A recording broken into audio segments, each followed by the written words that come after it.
Hi friends, welcome back to my channel Rio vlogs. నేను చెప్పాను కదా ఇలా జరిగింది అని చెప్పి. కిందకి రాగానే ఆమె చెప్పింది విని మా అమ్మ అయితే అసలు బాగా ఏడ్చేస్తుంది.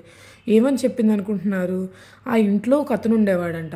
తను లాస్ట్ 10 ఇయర్స్ నుంచి అక్కడే ఉంటున్నాడంట. ఆ ఇల్లు అంటే తనకు చాలా అంటే చాలా ఇష్టం అంట. అదే ఇంట్లో ఉన్నప్పుడు వేరే అమ్మాయిని పెళ్లి చేసుకున్నాడంట. ఆ పెళ్ళైన అమ్మాయి వచ్చిన తర్వాత కొన్ని గొడవలు అయినాయంట. ఆమె వదిలేసి వెళ్ళిపోయేసరికి డిప్రెషన్లోకి వెళ్ళిపోయి ఏం చేయాలో అర్థం కాక తను సూసైడ్ చేసుకున్నాడంట. అక్కడ బాత్రూంలో సూసైడ్ చేసుకున్నాడంట.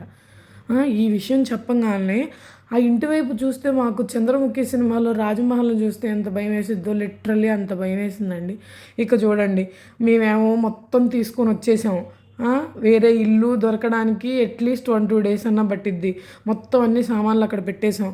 ఓనర్కి ఫోన్ చేసి అడిగాము, ఏంటండి ఇలా ఉందంట అని చెప్పి. అంటే మీకు ఎవరు చెప్పారు అని చెప్పి అన్నాడు. అంటేనో మాకు తెలిసిన వాళ్ళు చెప్పారులేండి అని చెప్పి మేము ఏదో కవర్ చేస్తూ చెప్పాం. కానీ ఆయన అడ్వాన్స్ నేను రిటర్న్ ఇవ్వను అనేసరికి ఇంకా బ్లాంక్ అయిపోయాం. వేరే ఇల్లు ఎతకాలన్నా కూడా అడ్వాన్స్ కావాలి కదా. అక్కడ ఆయనకు అడ్వాన్స్ ఇచ్చున్నాము.